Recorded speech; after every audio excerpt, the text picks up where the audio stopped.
자, 우리의 삶에 어려운 일을 만나면 우리가 어떻게 해결해야 합니까? 대부분의 사람들은 자신이 할 수 있는 모든 방법을 다 동원해서 그 문제를 해결하려고 할 것입니다. 돈으로 또는 인맥으로, 때로는 활용할 수 있는 권력을 이용해서 해결하려고 할 것입니다. 그러나 때로는 내 인맥, 내 모든 걸 다 동원해도 안 될 때, 사람의 힘으로 해결할 수 없는 인간의 본질적인 문제들이 우리 삶 가운데 있습니다. 그런 문제를 만날 때 우리는 어떻게 해야 됩니까? 오늘 본문은 베드로와 요한이 기도하기 위해서 성전에 올라가는 중에 미문 앞에서 구걸하던, 나면서부터 걷지 못하던 한 거린을 예수님의 이름으로 잡아 일으켜서 걷게 한 이 기적의 사건을 소개하고 있는 내용입니다. 오늘 본문이 우리에게 주는 교훈이 여러 가지가 있는데요. 거기에 몇 가지를 보면,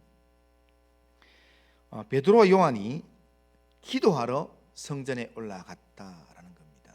그런데 베드로와 요한이 기도 시간에 이렇게 되어 있습니다. 제9시 기도 시간에, 이 말은 유대인의 기도 시간입니다. 유대인은 하루에 3번씩 아침, 점심, 저녁으로 기도를 하는데요. 그런데 유대인의 기도 시간에 지금 기도하기 위해서 예루살렘 성전에 올라갔다는 겁니다. 그러니까 복음을 전하기 위해서 예루살렘 성전에 올라간 게 아니라 다른 유대인들과 같이 예루살렘 성전에서 기도하기 위해서 성전에 올라갔다는 겁니다. 사도행전의 기록자인 누가가 사도행전 앞부분에 당시 사도들의 아주 핵심 역할을 했던 베드로와 요한의 이 행했던 첫 번째 기적 사건을 소개하면서 이 초대교회에 아주 영향력 있던 이 베드로와 요한의 첫 번째 기적 사건을 소개하면서, 그러면서 그들이 유대인의 기도 시간에 기도하기 위해서 성전에 올라갔다라는 것을 기록했다는 겁니다. 이것은 우리가 굉장히 좀 의미 있게 우리가 봐야 될 필요가 있습니다. 누가가 지금 이렇게 이 내용을 유대인의 기도 시간에 기도하러 성전에 올라갔다, 이것을 기록한 것은 다분히 의도적으로 기도한 것입니다. 의도적으로 이 베드로와 요한이 유대인의 이 성전 기도 시간에 그 자리에 자기들도 기도하러 성전에 올라갔다라고 기록한 것은 신약의 이 초대 교회가 갑자기 생겨난 게 아니라 구약의 배경을 가지고 있는 유대교와 연결되어서 이 기독교가 시작되었다라는 것을 지금 가르쳐 주기 위해서 그렇게 기록하고 있습니다. 신약은 구약과 동떨어진 것이 아닙니다. 마찬가지로 기독교는 당시 유대교와 동떨어진 전혀 다른 종교의 시작이 아니라는 겁니다. 물론 현재 지금 이 시대에 유대교는 예수님을 구주로 전혀 인정하지 않기 때문에 지금의 관점에서는 유대교는 다른 종교입니다. 하지만 이 초대교회 당시에 지금 기독교는 지금 유대교의 그 전통에 이어져서 거기서 시작된 내용이라 할 수 있습니다. 그러니까 지금 유대교의 이 구약에서 내려오는 신앙적 전통 위에서 이 교회가 세워졌다라는 겁니다. 그러므로 우리는 신약 시대의 사람이지만 신약의 배경이 되는 구약의 말씀을 우리가 함께 읽고 묵상하는 그런 삶을 우리가 놓치지 말아야 합니다. 기독교는 그냥 갑자기 생겨난 게 아니고요, 역사의 이 흐름 속에서 하나님의 이 창세기부터 쭉 이어지는 하나님의 역사의 그 흐름 속에 세워진 그런 교회입니다. 그러기에 지나온 역사를 부정하는 것은 지극히 잘못된 것입니다. 오늘날 가끔 어떤 교회 목사님들이 자기의 독특한 그런 이 탁월함을 자랑하기 위해서 아니면 부각하기 위해서 2000년 동안의 기독교 역사를 송두리째 부인하면서 자기가 깨달았던 이 진리를 깨닫지 못하면 구원 못 받는다. 그러면서 다른 교회에는 다른 데는 구원이 없다. 그렇게 주장하는 사람도 있습니다. 그게 지금 최근에 지금까지 많은 그런 주장들이 있는데요. 그러니까 뭐냐면 자기가 깨달았던 이 순수 복음, 원복음을 깨닫지 못하면 구원 못 받는다. 이때까지 그렇게 흘러왔던 모든 교회들, 모든 성도들은 다 지금 예수님을 제대로 만나지 못하고 지금 지옥 가는 사람들이다. 그러니까 그래서 책 제목 중에서도요, 이 기독교 서적 가운데서도 지옥 가는 크리스천 이런 책 제목도 있습니다. 그러니까 실제로 그런 내용 속에는 이 계시록에 있는 이 내용, 그 사람, 그 저자가 깨달았던 계시록의 그 비밀을 이번에 이렇게 밝혀졌는데, 이분을 통해서 밝혀졌는데, 이 내용을 깨닫지 못하면 그 사람은 구원 못 받은 거다. 그러면 그 사람이 지금 2000년대, 1900년대 태어났는데, 그러면 그 이전에 태어난 사람들은 그러면 다 구원 못 받았습니까? 초대교회 이후에 2000년 동안 얼마나 많은 이렇게 기독교 역사 속에서 얼마나 많은 성도들이 교회를 통해서 하나님 앞에 나아가고 예배를 드렸는데, 그런데 그럼 그 이전의 사람들은 다 구원 못 받았습니까? 논리적으로 전혀 안 맞는 겁니다. 안 맞는데도 불구하고 그렇게 이야기하는 사람들이 이렇게 여기서 가르치는 원복음을 알아야 구원 받는다. 그리고 여기서 가르치는 이 믿음을 붙들어야 그래야 구원 받는다. 그러면서 이렇게 계시록의 최근 그 비밀을 깨달아서 그렇게 계시록을 그렇게 해석한 이 내용을 이분을 만나서 이 내용을 아는 사람이라야 구원 받는다. 기존 교회에 있어서는 구원 못 받는다라고 주장하는 사람들이 종종 있습니다. 그런데 제가 분명히 말할 수 있는 것은요, 이런 주장을 하는 사람들은 100% 이단들입니다. 이런 주장을 하는 사람들은 100% 가짜들입니다. 왜냐하면 자기를 강조하기 위해서 다른 모든 것들을 전부 무시하는 교회론에서 이단입니다. 이단이 뭐냐면 끝이 다르다는 겁니다. 그러니까 똑같이 성경책을 사용하고 똑같이 신앙을 이야기하고 있는데, 그런데 이 초대교회부터 구약부터 초대교회까지 쭉 이어지는 하나님의 교회의 역사를 전혀 무시하고, 그러면서 이 자기들만 구원이 있다고 이야기하는 그 자체가 실제로는 우리하고 똑같이 사고 와서 같이 신앙생활 합니다, 나도 예수 믿는 사람인데 이렇게 와가지고 끝에 가면은 지 혼자만 구원 받는다는 거예요. 그러니까 그 교회만 가야 구원 받는다는 거예요. 그렇게 이야기하는 그게 바로 이단이라는 겁니다. 끝이 다르다는 겁니다. 그 사람들이 활동하면 할수록 일반 교회 다니는 사람들 혼미해집니다. 신앙이 혼란스러워집니다. 진짜 이렇게 다니는데 내가 구원 못 받는 거 아닌가? 이런 마음을 가지게 됩니다. 그러니까 가짜들이 진짜를 자꾸 헷갈리게 만듭니다. 그렇기 때문에 우리는 영적으로 조심해야 되고요. 우리는 하나님의 역사가 구약 때부터 쭉 연결되어 왔기 때문에 구약 시대에는요, 구약의 그 역사 속에서 구원자로 오신 하나님을 믿음으로 구원을 받습니다. 신약에서는 말씀이 육신이 되어 우리 가운데 오신 구원자 예수님을 믿음으로 우리가 구원을 받습니다. 그러니까 구약이나 신약이나 동일하게 예수님이라는 이름은 구약에 없지만, 그러나 구원자라는 하나님의 이름은 구약의 천지에 다 깔려 있습니다. 그러니까 예수님을 상징하는 그런 구원자의 이름이 구약에도 하나님의 백성들을 구원하고 인도하고 하는 하나님의 역사가 그 속에 있다는 겁니다. 하나님은 역사 속에서 우리와 함께 하시는 분입니다. 예수님은 구약의 말씀을 폐하러 이 땅에 임만을 하신 것이 아니라 온전하게 이루기 위해서 우리 가운데 오셨다고 말씀하셨습니다. 그러기에 우리는 구약의 말씀에서 약속하신 구원자 예수님을 확실하게 발견하고, 그 약속하신 말씀대로 우리 가운데 오신 예수님을 의지해서 하나님이 원하시는 신실한 믿음의 삶을 살아야 합니다. 교회의 전통들이 다 나쁘진 않습니다.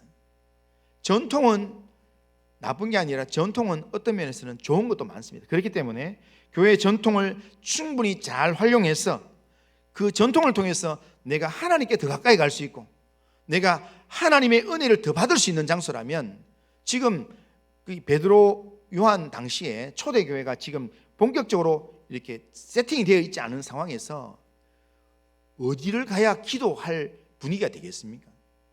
그러니까 베드로와 요한이 그래도 기도하는 장소로, 많은 사람들이 기도하고 있는 그 장소에 가면, 구약의 전통을 따라서 기도하는 그 장소에 가면 그래도 더 하나님께로 가까이 갈 수 있고 또 하나님의 은혜 가운데 더 머무를 수 있겠다라는 그 믿음으로 거기 나가는 겁니다.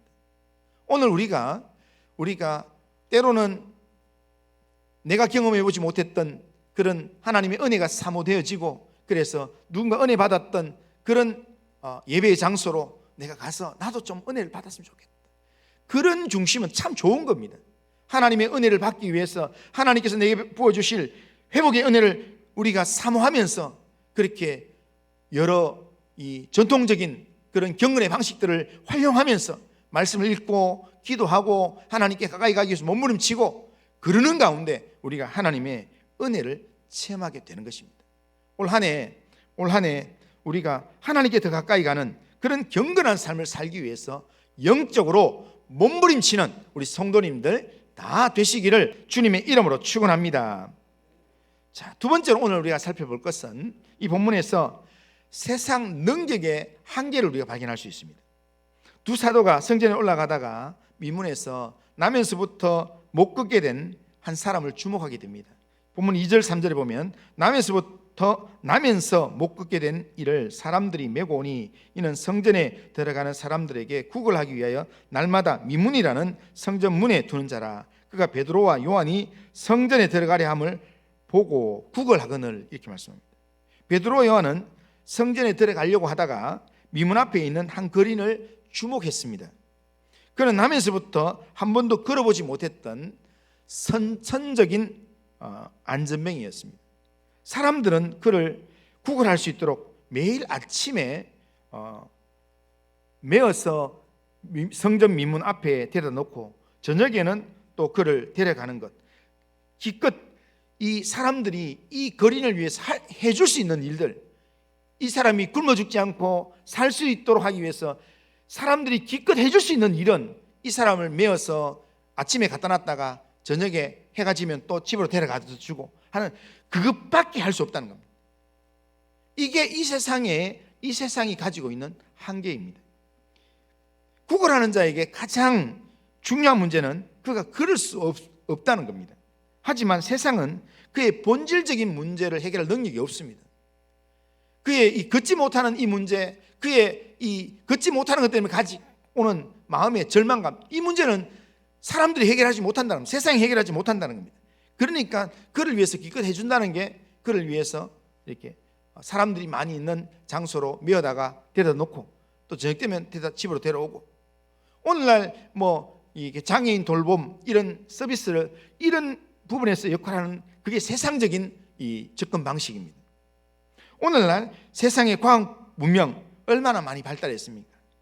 오늘날 인간의 과학과 의술이 발달되어서 초대교회 시대보다는 2000년 전보다는 지금이 훨씬 더 많은 일을 할 수 있습니다. 하지만 그래도 인간의 본질적인 문제인 삶과 죽음의 문제는 여전히 해결할 수 없습니다.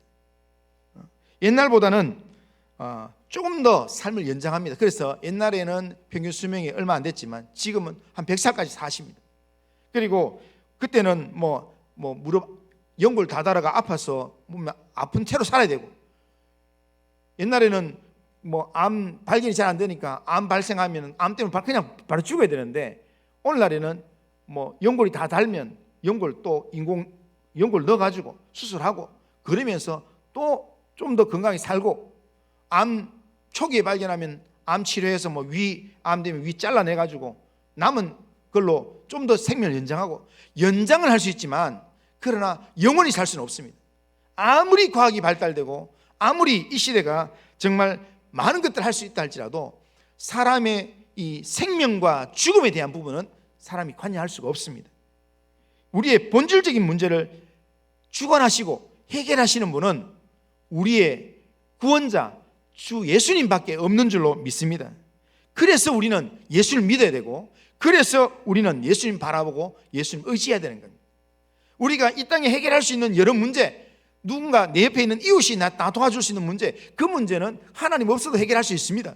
하지만 우리 인생의 이 본질적인 문제, 생명과 죽음에 관한 이 문제에 대해서는 우리가 예수의 이름이 아니면 절대로 해결이 안 됩니다. 그렇기 때문에 우리는 이 문제 앞에 절망감이 느껴지기 전에 우리는 이 문제를 가지고 주님 앞에 나가서 주님을 통해서 죽음의 문제를 극복할 수 있어야 된다는 겁니다. 그래서 예수를 믿음으로 죽음의 문제가 해결되고 예수가 내 마음 안에 들어와 있는 사람은 죽음이 내 안에 다가오더라도 죽음 때문에 두려워하지 않습니다. 사망이 내 앞에 다가온다 할지라도 그 사망 때문에 두려워서 괴로운 가운데 떨면서 그렇게 죽음을 맞이하는 게 아니라 내 안에 죽음을 이기신 예수님이 안에 있는 사람은 죽음이 다가올 때 주 예수여 어서 오시옵소서, 주님이 내 안에 다가오시는 것을 환영하면서 평안한 가운데 주님을 찬송하면서 맞이하게 된다는 겁니다. 저희 어머니가 오늘 원래 90인데요 저희 어머니가 시골 교회에서 같이 권사 임직을 받았던 권사 취임을 했던 권사님이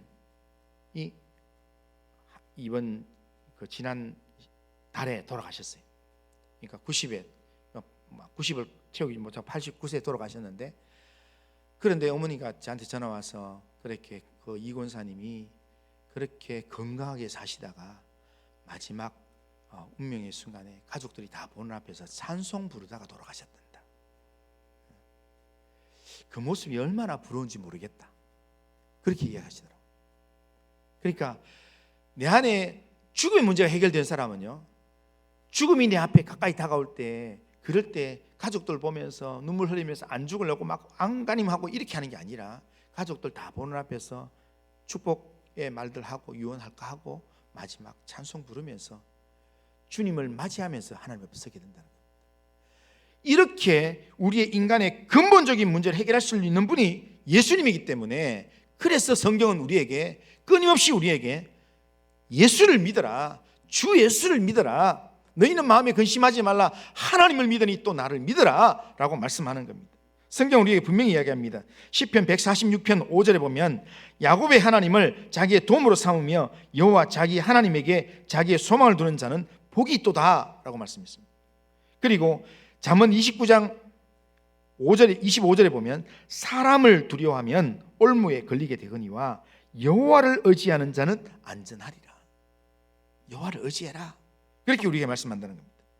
능력에 한계가 있는 세상을 의지하지 말고 우리의 인생의 이 본질적인 문제를 근본적으로 해결하시는 하나님을 의지하고 주 예수님을 의지하면서 남은 생애를 살아가는 우리 성도님들 다 되시기를 주님의 이름으로 축원합니다.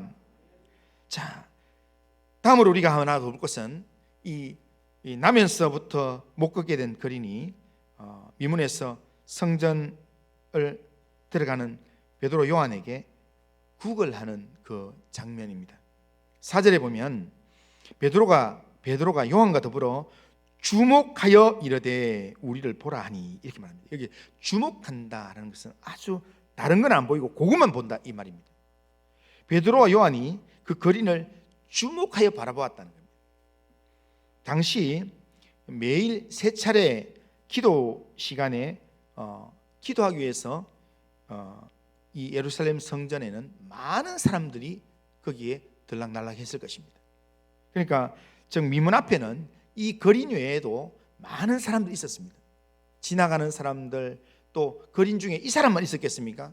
여러 명이 있을 것인데, 그런데 그 많은 사람들 중에 베드로 요한이 특별히 나면서부터 한 번도 걷지 못했던 이 사람을 주목해서 보았다는 겁니다.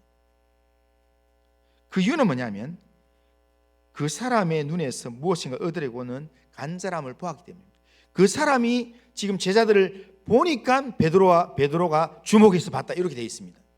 그러니까 베드로가 그 사람과 눈이 딱 마주치면서 그 사람이 뭔가를 얻기 위해서 간절함으로 이렇게 이 베드로와 요한을 바라보면서 구걸하는 그 모습을 베드로가 발견했다는 겁니다.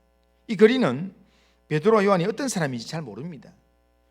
그러나 이 사람들이 자기에게 뭔가 주겠다, 많은 사람 지나가지만 저 두 사람 뭔가 주겠다, 얼굴 표정 보니까 굉장히 얼굴이 환하고 뭔가 주겠다라는 마음에 지나갈 때 좀 도와주세요, 그러면서 쳐다봤다는 겁니다.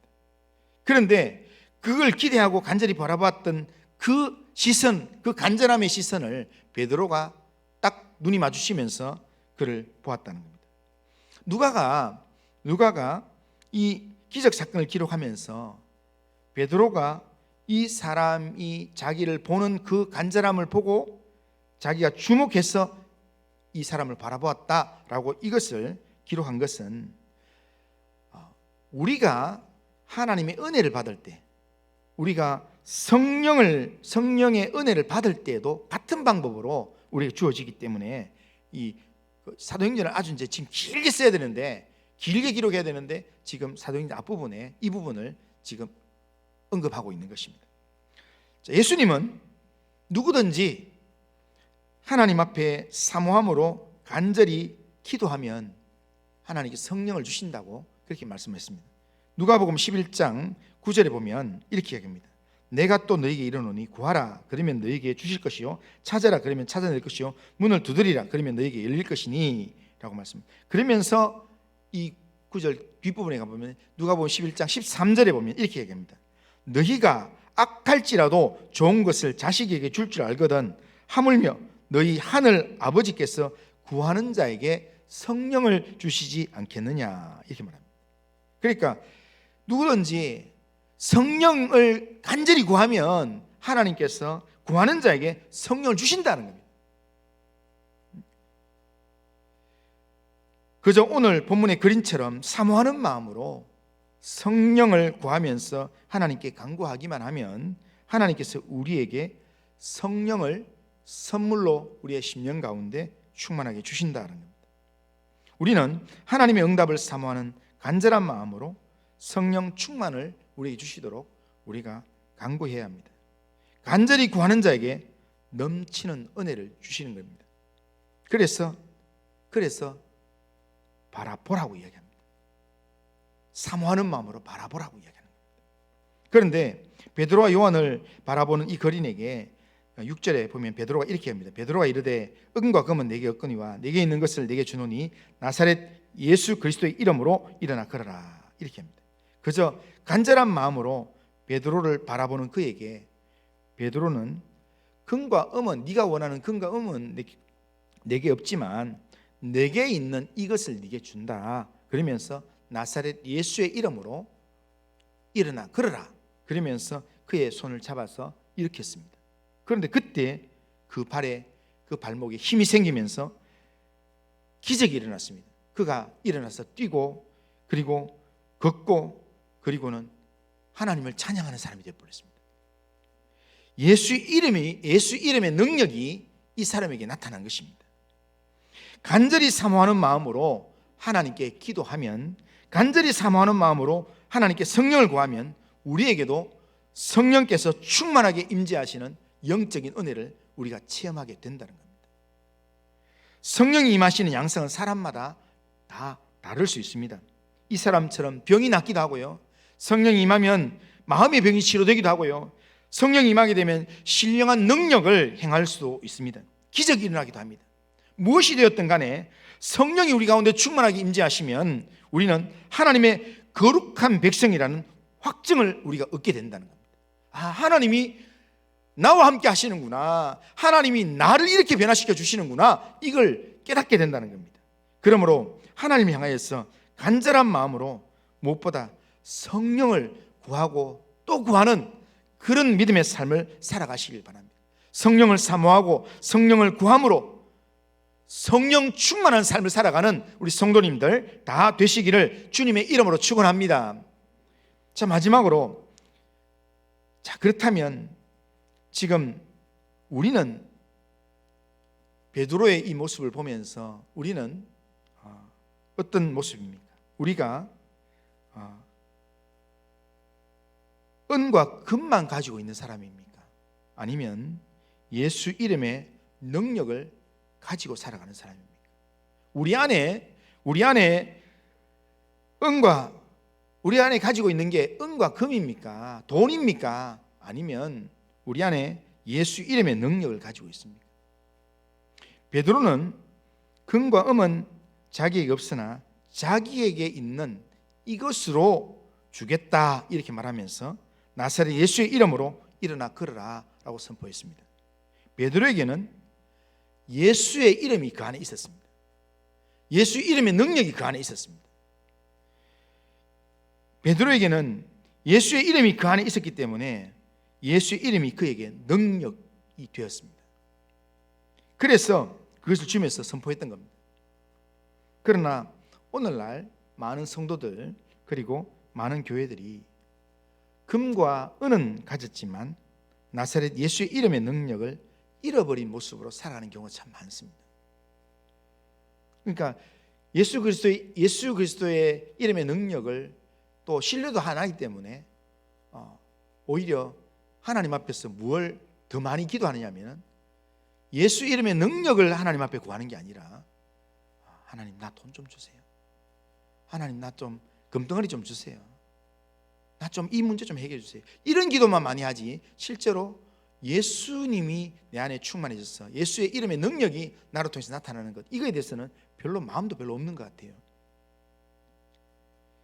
교회가 아무리 돈이 많아도요, 아무리 이렇게 고급 자재를 써서 교회가 번들하게 지어졌더라도, 그렇더라도 세상에 있는 돈보다는 교회가 많을 수가 없습니다. 그리고 돈이 있다 하더라도 그 돈으로 사람을 바꿀 수는 없습니다. 돈으로 사람을 구원할 수 없습니다. 사람을 변화시키고 사람을 구원하는 것은 돈이 아니라 예수의 이름으로 하는 것입니다. 예수님의 이름이 그 마음 가운데 부딪히면, 그러면 그 심령 가운데서 영적인 변화가 일어나면서 영적인 눈이 뜨이게 되고, 그리고 영적인 귀가 열리면서 구원의 자리로 나오게 된다는 겁니다. 사람을 변화시키고 구원시키는 것은 예수의 이름밖에 없습니다. 그래서 주님은 교회에 성령 안에서 가장 귀한 이름, 예수의 이름을 우리에게 능력으로 주신 것입니다. 예수의 이름은 우리의 영적 전쟁에서 하나님의 능력이 됩니다. 우리를 이기게 하는 하나님의 능력이 됩니다. 사탄 마귀가 아무리 우리에게 공격해 온다 할지라도 예수의 이름으로 영적 무장되어 있는 사람은 절대로 건드리지 못합니다. 한 길로 왔다가 7길로 도망가게 될 줄로 믿습니다. 예수의 이름의 능력을 사용하기만 하면 하나님의 능력이 우리와 함께 하기 때문입니다. 그런데 이 시대 교회는 구원의 능력을 위해서 주께서 우리에게 주신 이 예수의 이름의 능력을 잃어버리고 그 능력도 제대로 알지 못한 채 그냥 교회 생활을 할 때가 너무 많습니다. 더 많은 돈을 위해서 살아가고 더 안정된 자리를 위해서 살아가고, 그러면서 하나님 앞에 기도하기보다는 세상과 타협하기도 하고 세상을 의지하기도 합니다. 예수를 믿고 의지하는 성도라고 하면서도 세상을 쫓아 분주하게 세상의 눈치 보면서 그렇게 살아간다는 겁니다. 이런 시대에 오늘 예배드리는 우리는 어떤 사람입니까? 나는 세상의 금과 은을 찾기에 분주한 사람입니까? 아니면 예수 이름의 능력을 얻기 위해서 성령을 구하고 또한 하나님 앞에 가까이 가려고 몸부림치는 사람입니까? 우리 자신을 한번 점검해 보시길 바랍니다. 우리가 영적인 삶에서 예수의 이름의 능력을 잃어버리면, 우리 안에 예수님이 없으면 우리가 아무리 교회 생활 오래 해도 그거는 예수님과 상관없습니다. 교회가 예수 이름의 능력을 잃어버리면 아무리 많은 사람이 모인다 할지라도, 소위 부흥하는 교회라 할지라도 예수님과는 아무 상관이 없는 교회가 된다는 겁니다. 예수님께서 들어오시면 예루살렘 성전에 들어간 것처럼 채찍을 만들어서 엎어버리고 채찍으로 다 사람들 쫓아내고 하는 그런 일들을 하게 될 것입니다. 그러기에 교회에서 성도가 자랑해야 될 것, 그것은 예수의 이름밖에 없습니다. 교회에서 성도가 전심으로 사모하고 또한 붙들어야 될 건 예수의 이름의 능력밖에 없습니다. 우리가 예수의 이름으로 가득 차고 예수로 우리가 충만해지면 다른 게 필요가 없습니다. 다른 어떤 은혜가 필요치 않습니다. 예수로 우리가 충만해지면, 그러면 세상과 나는 간고도 없고 오직 구속한 주님이 보이면서 주의 은혜 안에서 내게 능력 주시는 자에서 내가 모든 것을 할 수 있느니라, 이 고백을 하며 나아갈 수 있다는 겁니다. 만약 교회가 이것을 놓치면 우리는 교회가 아니라 세상과 다를 바 없는 사람들의 모임 장소밖에 되지 않습니다. 예수님의 이름, 베드로와 요한이 나면서부터 걷지 못하던 불쌍한 거린에게 예수의 이름을 전해 주었기 때문에 나면서 한 번도 걷지 못한 그 사람이 이 예수 이름의 능력으로 걷게 되었고 참 소망을 소유하게 되었고, 그리고 하나님을 찬송하는 입으로 바뀌게 되었습니다. 교회 설립 70주년을 맞이한 우리 교회가 이 한 해, 저는 소망하기를 우리 교회가 예수 이름의 능력이 있는 교회가 되면 좋겠습니다. 우리 교회 속한 성도님들이 예수 이름의 능력을 마음속에 가지고 내게 있는 것, 예수 이름의 능력, 이것을 확신하면서 이 이름을 자랑하고 이 이름을 전하는 그런 믿음의 삶을 사는 성도님들이 다 되었으면 좋겠습니다. 그래서 우리 교회를 통해서 정말 인생의 본질적인 문제, 해결하지 못했던 본질적인 문제를 우리 교회 예수 이름을 알고 있는, 예수 이름의 능력을 알고 있는 우리 성도님을 통해서 인생의 본질적인 문제가 해결되어서 하나님을 찬양하는 그런 사람들이 올 한 해 많이 늘어나는 그런 성도님들이 있는 우리 교회가 되기를 주님의 이름으로 축원합니다. 자, 우리 결심은 우리 같이 한번 읽겠습니다. 자, 같이 한번 읽습니다. 자, 시작. 전능하신 하나님, 능력에 한계가 있는 세상을 의지하지 않고 문제의 본질적 해결자 되시는 하나님만 믿고 의지하겠습니다. 성령의 능력을 사모하는 간절함으로 날마다 하나님께 간구하는 믿음의 삶을 살아가겠습니다. 자기 안에 예수 이름의 능력을 가진 베드로처럼 우리를 바라보는 세상 사람들에게 예수 이름의 능력을 전해줄 수 있는 예수의 사람이 되게 하옵소서. 아멘. 자, 이런 기도의 제목과 결심으로 이 한 해를 살아가는 우리 성도님들 다 되시길 바랍니다. 기도하겠습니다. 거룩하신 하나님 아버지, 오늘도 예배를 통해 말씀을 듣게 하신 하나님 감사합니다. 우리를 죄악에서 구원하시는 예수 이름의 능력을 우리 안에 채워주심을 감사합니다. 우리 안에 계신 예수 이름을 의지해서 보냄을 받은 세상에서 능력 있는 믿음의 삶을 살게 하여 주시옵소서. 인간의 본질적인 문제에 한계가 있는 이 세상을 의지하기보다 날마다 살아계신 하나님, 우리의 인도자 되시는 주님을 의지함으로 하나님이 주시는 예수 이름의 능력으로 영적 무장하게 하여 주시옵소서. 간절히 구하는 자에게 성령으로 응답하시고 말씀으로 우리의 삶을 이끌어 주시옵소서. 하나님, 성령 충만함으로 영적 무장시켜 주시옵소서. 그래서 정말 세상에서 예수 이름의 능력을 선포하며 예수 이름의 능력을 드러내는 믿음의 삶을 살 수 있도록 은혜를 베풀어 주옵소서. 하나님, 이번 또 토요일부터 설 명절을 맞이하게 되는데, 설 명절을 맞이하는 하나님, 우리 성도들의 모든 가정들마다 하나님, 우리 성도들을 통해서 예수 이름의 능력이 가정 가운데 하나님 능력으로 나타나도록 인도하여 주옵소서. 예수님의 이름으로 기도드리옵나이다. 아멘.